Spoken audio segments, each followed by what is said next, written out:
I met the singer Mike about a year ago during the band night at the Casimir in Liverpool. He sorted me out with 2 free tickets because I was going through a bit of a rough patch at the time, and he sorted me out with a few free tickets, so I went down.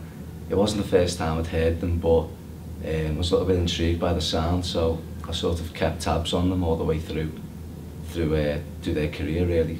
They've only been going for 2 years now, but they've done quite a lot in a short space of time.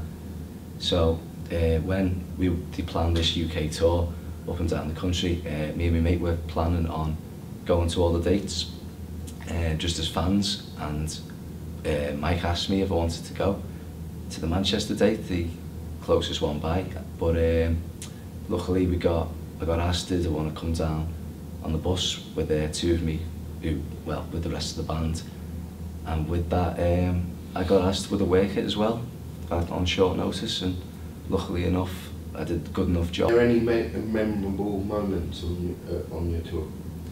There was quite a few. It was nice pulling into the venues, and after we've been travelling for a few hours on the bus and being a little bit cooped up on the bus, music a little bit too loud maybe, a little bit tired eyes, tired legs, and just really wanting to get out and play a show, but we got through a lot of it.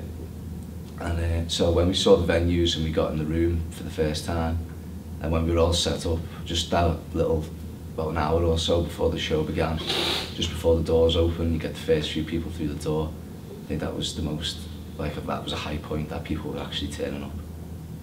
I met a lot of interesting people along the way, most notably in Newcastle at the Clooney gig. We met a Colombian girl who spoke very, very broken English, but we managed to sort a conversation out with her, and at the end got invited down to a club night in Newcastle, but sadly we couldn't find the venue, and instead me and Mike ventured into the town and found probably Newcastle's worst karaoke bar imaginable.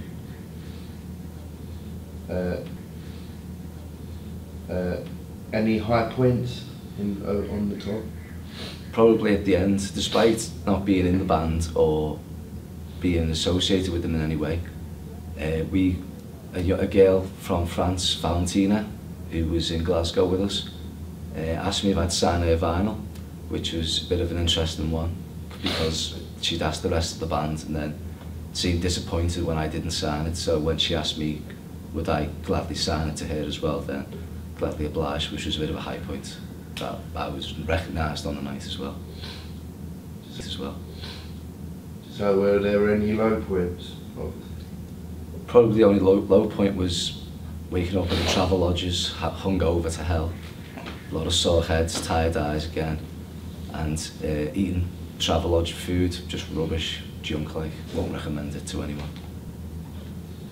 Did you have any interesting special guests joining you on tour? 2 of my friends luckily were joining the bands on the tour, so I was a lot closer with them. Edgar Jones, who's just released his new album. I've known Edgar for about a year and a half now. He played Manchester and he played Liverpool with us, and it was just great sort of hanging out with one of your heroes who, it's still a buzz that he knows my name, and he talks to me every now and then, and we've sort of been on the same stage together and stuff now, so that was nice. Paul Malloy out the Zootons and the Stands, another one of my favourite bands. He came and did the Manchester and the Liverpool show with us, which was absolutely storming when he came on stage. And it was nice to see Paul again, because he's a tough fella. Would you be going on tour with him anytime soon? I know that there's plans in the new year for them to play a few dates, but whether or not I'll be invited on that is a whole different thing altogether. There's been a few along the years. The Wicker Whispers are who I've been involved with the most. The Wicker Whispers are who I've been involved with the most intimately. I've done some work with the Lars, the Sums, Digsy's band, Paul Malloy, the Stands, the Zootons, Edgar Jones. I've helped Edgar along the way. The Sundowners, they were ones to look out for.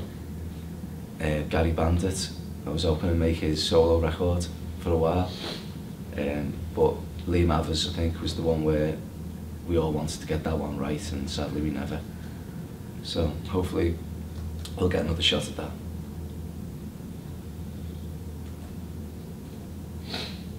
Okay, thank you for taking the time to be interviewed by me.